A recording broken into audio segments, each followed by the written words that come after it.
피벗 궁지에 물린 페드와 파월이 결국 손을 들었다라는 시각이 확산되고 있습니다. 자, 그리고 월가에서는 이번 여름에 정말 역대급 장세가 올 거라는 얘기들까지 나오고 있다고 하는데요. 주식 투자자 입장에선 이보다 더 반가운 일이 있을까 싶습니다. 오늘은 서머랠리 가능성에 대해서 살펴볼 예정인데요. 한국경제신문 한상준 논설위원과 얘기 나눠보겠습니다. 안녕하십니까? 네, 안녕하십니까? 자, 요즘 장마 때문에 상당히 덥하고 좀 습하기도 했었죠. 네네. 그런데 이 밤사이 3대 지수가 정말 시원하게 올라줬습니다. 투자자들의 더위도 좀 한 방에 날려준 것 같은데 오늘장 어떻게 보셨습니까? 네, 지금까지 모습 보면 서머 랠리가 왔죠. 예, 그렇죠. 그런데 얼만큼 크게 오느냐는 이 문제가 되는데요. 서머 랠리 가능성이 오냐 이렇게 하면 아직 오지 않았다는 얘기냐? 그렇지 않다는 것을 말씀드리겠습니다. 어제도 이제 이 시간을 통해서 금투세 폐지 내지 유예 정도를 강하게 좀 촉구하는 공교롭게도 이재명 대표가 아마 주도권을 갖고 있기 때문에 어제 그런 얘기를 좀 했습니다는 이 방송을 통해서는 금투세 폐지와 유예에 관련된 얘기를 10차례 정도 방송을 했어요. 근데 어제 시장이라든가 또 한국경제TV에 이렇게 얘기를 들으셨는지 어처럼 이재명 대표께서 금투세 폐지 내진 유예를 시사해서 오늘 한국경제신문에 제가 들고 오질 못했습니다. 일면 톱에 실리는 모습인데요. 결국 시장이 이렇게 정책 당국자를 이기는 모습 이런 것이 이제 우리나라에서 나타나고 있습니다는 미국도 나타나고 있다 이렇게 보여졌습니다. 그래서 지금 여러 가지 어려운 가운데 오늘만큼은 주식 투자 입장에서는 대환영이다 하는 입장에서 국내 들어서는 금투세 폐지라든가 유예 정도 이렇게 가닥이 잡히고 미국도 지금 김채연 PD께서 보여주시고 있습니다는 시원하게 올랐습니다. 시원하게 올랐습니다. 결과적으로 보면 이렇게 시원하게 오른 요인이 뭘까 하는 측면에서는 피벗에 신중했던 파월이 연일 지금 금리 인하 가능성을 좀 시사하고 있거든요. 그럼에 따라서 나스닥과 S&P 또다시 사상 최고 책률을 이렇게 걷고 있는데요. 오늘 S&P 지수가 5,600을 돌파했죠. 예, 맞습니다. 많은 사람이 5,600 할 때 좀 너무 먼 게 아니냐 하는 측면에서 사실 5,600을 돌파했습니다. 아마 열흘도 안 돼서 5,500 돌파 이게 5,600 돌파한 것 같아요. 시장 힘이 그만큼 세다. 그래서 우리가 4월 정도에 사실 올해 여름철 장세의 서머랠리 가능성을 얘기할 때 그때 당시에는 뭐 서머랠리 가능성이 오느냐 이 얘기하면 되는데 지금 서머랠리가 왔죠. 근데 얼만큼 크게 오느냐 하는 문제인데 당시에도 2개월 전에 서머랠리가 아니라 서머 리퀴드 랠리다. 유동성 장세다 하는 표현을 썼는데요. 그런 것이 지금 월가 분위기다 이렇게 됐습니다. 분위기에서 가장 단적으로 알 수 있는 것이 비관론의 퇴치 문제입니다. 그래서 이 JP모건 체스의 코라노비치라는 사람이 월가에 떠났다는 얘기를 지금 미국의 장세에서 하나의 단적으로 보여주는 대목이다 하는 것을 말씀드리겠는데요. 이 코라노비치라는 사람은 이 사람에 의해서 월가가 움직인다 할 정도로 이전에는 주가의 측에 정확했도록 알려져 있습니다. 영향력이 있었죠. 그렇죠? 근데 최근에 있어서는 마지막 비관론자로 이렇게 알려지면서 뭐 시청자 여러분 아시겠습니다만 주가 전망이 JP모건이 S&P 지수 기준으로 4,200까지 떨어질 것이다. 뭐 시청자 여러분 잘 기억하실 겁니다. 결국 지금의 주가가 올라가는 모습에 대해서 버티지 못하고 짐을 쌌다. 그래서 월가를 떠났다. 이게 시장의 분위기를 단적으로 보여주는 것이 아닌가 생각합니다. 결국은 파월이 지금 상원 증언에서 피벗 내지는 금리 인하 가능성을 시사함에 따라서 시장이 결국 이겼다. 지금 시장이 이겼다.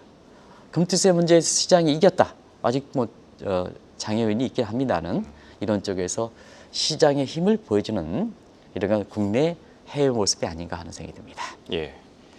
시장이 이겼다. 참 듣기 좋은 표현이 아닌가 저는 개인적으로 생각이 드는데요.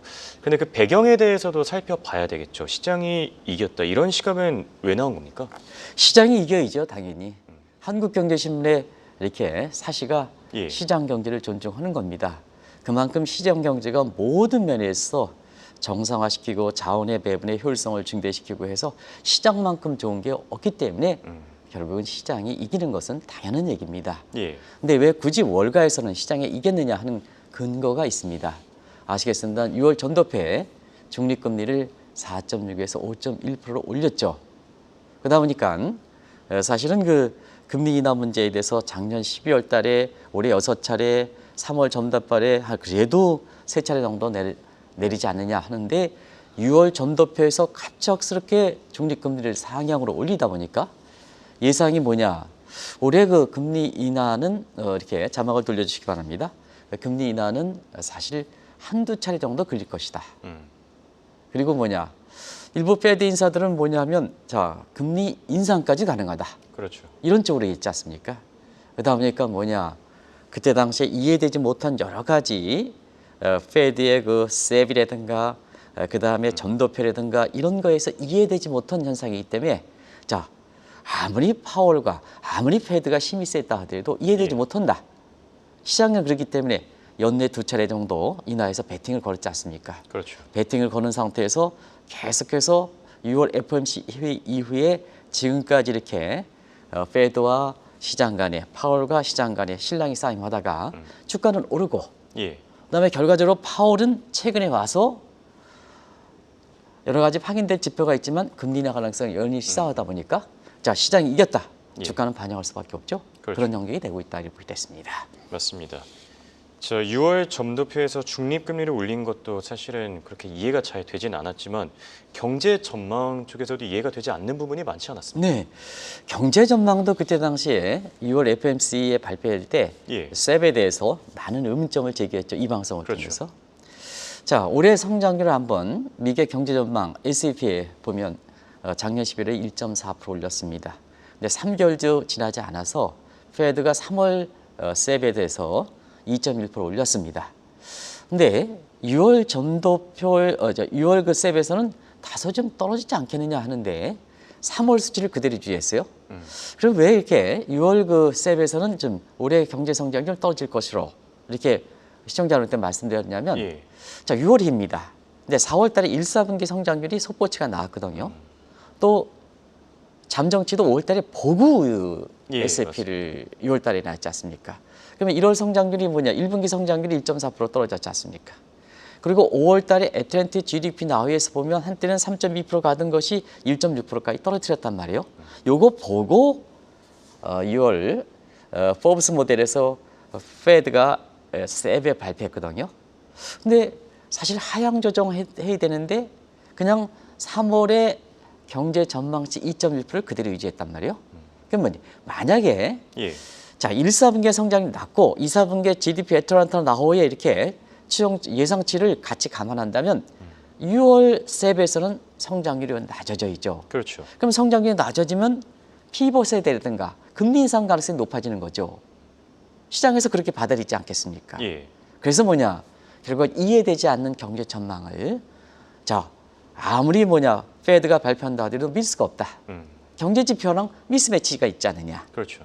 그런 측면에서 시장에서는 오히려 연내 2차례 정도 인하 쪽에 계속해서 베팅해 왔던 시각이다 하는 걸 말씀드리겠습니다. 네. 그리고 실제로 주가가 이런 6월 점도표 그리고 셉을 무시하고 계속해서 올랐는데요. 그 사이에 뭐 연준과 파월 그리고 시장 사이에서 뭐 오랫동안 싸움이 또 지속되지 않았습니까? 네, 싸움이 지속됐죠. 그 싸움은 5월 CPI 상승률이 발표되고 나서 그렇다 이렇게 됐습니다. 고용지표는 이미 4월서부터 완전 고용 수준의 상단을 벗어났지 않습니까?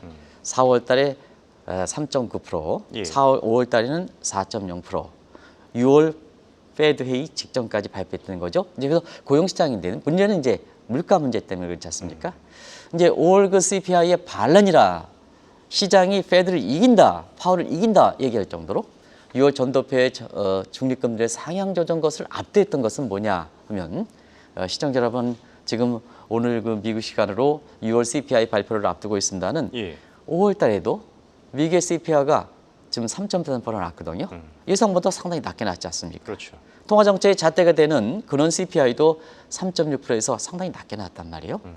낮게 나오니까 결과적으로 보면 자 파월이 자 이렇게 페드 양대 지표에 대한 도용도 풀리고 CPI도 통화정책의 시차를 감안할 땐 충분히 뭐냐 피벗에서 얘기를 해줘야 되는 시점인데 시장에서 그렇게 기대를 되는 거죠. 근데 파월의 발언은 계속해서 신중한 발언이라는 거예요.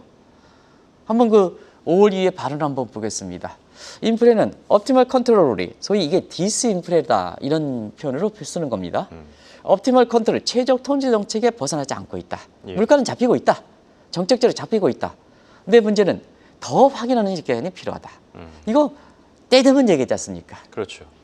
근데 이게 시장에서 보면 이게 무슨 얘기냐? 결과적으로 매파성형으로 받아들일 수밖에 없거든요. 그런 과정에서 시장은 자, 당신네들이 그렇게 하고 페드 인사들이 금리 인상 가능성까지 얘기하더라도 무시해버리는 거죠. 그래서 시장은 내가 시장에서 생각한 대로 주가는 가겠다. 이게 유명한 자기 실현적 가설이죠. 예. 이 자기 실현적 가설에 대해서 자, 제가 여름 휴가철에 이월은 이제 미국은 6월부터 여름 휴가철이 되기 때문에 서머 랠리 가능성이 오느냐? 이건 이미 늦은 겁니다. 늦은 겁니다. 서머 랠리가 이미 오고 있습니다. 예. 왔는데 얼만큼 높게 오느냐 이 문제가 지금 4월 정도에 서머 랠리 가능성이 온다 이렇게 예상하면 진단하면 그 내용은 맞는 겁니다는 예. 지금은 서머 랠리가 왔죠. 근데 얼만큼 높으느냐 하는데 시장의 자기 치전적 가설에 의해서 자기의 의정대로 페드라든가 파월에서 무시하고 페드 인사 무시하고 주식에 대해서 포지션을 지는 과정에서 지금 뭐냐 다우는 좀 이렇게 주춤한다 하더라도 S&P라든가 그다음에 금리에 민감했던 이렇게 나스닥 지수 같은 경우는 연일 사상치를 기록하면서 오늘도 두 지수가 연일 사상치를 기록하는 이런 모습을 보이고 있다 이렇게 볼 수 있습니다. 예.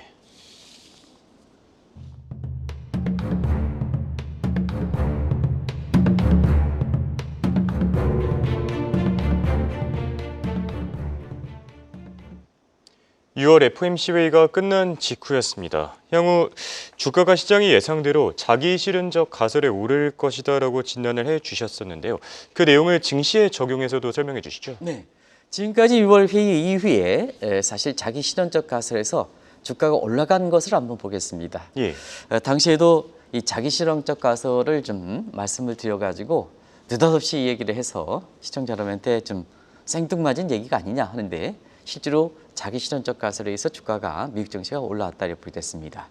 자기 실현적 가설에 보다 시청자 여러분 익숙했던 또 한국경제신문, 한국경제TV에서도 2017년 글로벌 금융 컨퍼런스에서 모셨던 로버트 슐러의 내러티브 이코노미 이야기 경제학 가지고 시청자분이 더 익숙하기 때문에 이거 가지고 한 달 전에도 풀어드렸습니다. 자, 일단 슐러는 금리 인하만 가지고로 주가를 결정하면 안 된다 하는 말씀을 드리는데요. 왜냐? 지금 네트워킹 사회와 그다음에 사실 사이콜로지 이펙트가 많이 작용되기 때문에 금리보다도 심리적 측면이 굉장히 중요합니다. 그래서 최근에 다시 조명받고 있는 너래티브 이코노믹스의 골자를 보면 특정 사건이 발생했을 때는 스토리텔링에서 전파에서 긍정적 편향, 펜차트에서 긍정적 편향, 부정적 편향이 되죠. 그래서 이거에서 주가가 영향을 미치는데요. 자, 6월 회의 이후에 사실 그 상황을 한번 보겠습니다. 적용을 한번 해보겠습니다. 자, 아무리 그 6월 회의 전도표가 중립가 올라가더라도 페드 인사들의 일부에서는 금리 인상 가능성이 얘기하더라도 CPI가 낮아지고 고용지표가 풀리고 하다 보니까 또 경제 전망도 사실 이어지 못하는 경제 전망이다 보니까 이런 되게 시장에서 되죠. 자, 당신은 무시한다. CPI 대 유포려 현상이 발생하죠. 낙관적 기조가 되죠. 이게 뭐냐? 네트워킹으로서 전파하지 않습니까? 그러면 주식에 대해서 포지션이 긍정적 편향, 펜차트에서 긍정적 편향이 생기지 않습니까? 그러면 중립금리가 올렸다 하더라도 중립금리 올리면 주가가 떨어져야 되는데 중립금리가 올린 부분을 뒤쪽으로 밀어나게 하는 거죠. 밀어나게 하는 거죠. 그래서 그때 당시에 자기 실현적 가설이 이렇게 됐을 때 연준의 금리 변경을 무시해라. 까지 얘기가 나왔지 않습니까? 결과적으로 6월 전도표의 금리 중립금리 상향 조정등 문제가 결과적으로 보면 무시당하면서 우리도 연초부터 많은 사람들이 얘기했습니다는 설왕설래하지 말아라. 연초부터 우리의 페드의 금리 인하 문제는 2차례 정도 그칠 것이다 하는데요. 6월 이후에 사실 점도표가 올라가서 한 차례 내지는 금리 인상 얘기한데도 불구하고 지금 파월이 최근에 그 얘기한 것을 계기로 해서 보면 2차례 정도에 그치지 않겠느냐. 2차례 정도로 이렇게 다시 한 차례에서 금리 인상해서 다시 그렇죠. 이쪽으로 인하폭이 좀 확대되는 이런 모습을 보이고 있다 이렇게 보여졌습니다. 알겠습니다. 자, 최근 들어서 파월 의장의 기조가 조금 바뀐 부분이 있죠. 금리 인하 쪽으로요. 그런데 얼마 전까지만 해도 이렇게 금리 인하 스탠스를 유지하지는 않았습니다. 굉장히 신중을 기하기도 했었는데 왜 이렇게까지 신중했는지 그 배경에 대해서도 설명해 주시죠. 네, 시장은 금리 인하를 2차례 정도 하는데 예, 왜 페드 인사들은 나와서 계속해서 매파 얘기를 했을까? 그렇죠.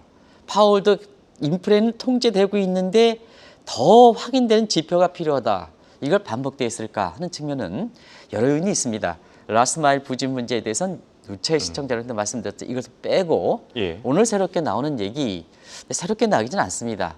이게 서울대학교 안동현 교수가 중앙일보인가에 한번 쓰셔가지고 제가 한번 소개해드린 적이 있습니다. 예. 이 서울대학교 안동현 교수는 굉장히 미국에 월가 있으면서 서울대 고려대학교 출신인데도 불구하고 서울대 교수로 오셔서 굉장히 또 강의 중에서 가장 최대 이렇게 좋은 평가를 받으신 분이 있거든요. 예. 그분이 쓴 글을 한번 요약해 보겠습니다. 지금의 시점에서 보면 정확히 들어맞는 게 아닌가 하는 생각이 드는데요. 금융위기에 지금 금융은 실물보다 사실 3배 정도 높습니다. 예. 그러다 보니까 파이낸스가 리얼 섹터의 팔로잉 인더스트리가 아니라 리딩 섹터가 되어 있습니다. 지금 뭐냐? 주가가 실물 경제를 반영하는 게 아니라 예. 주가 모습, 그다음에 부동산 가격으로 해서 실물 경제 회복 뭐 이렇게 되는 그런 인과관계가 바뀌고 있다는 얘기입니다.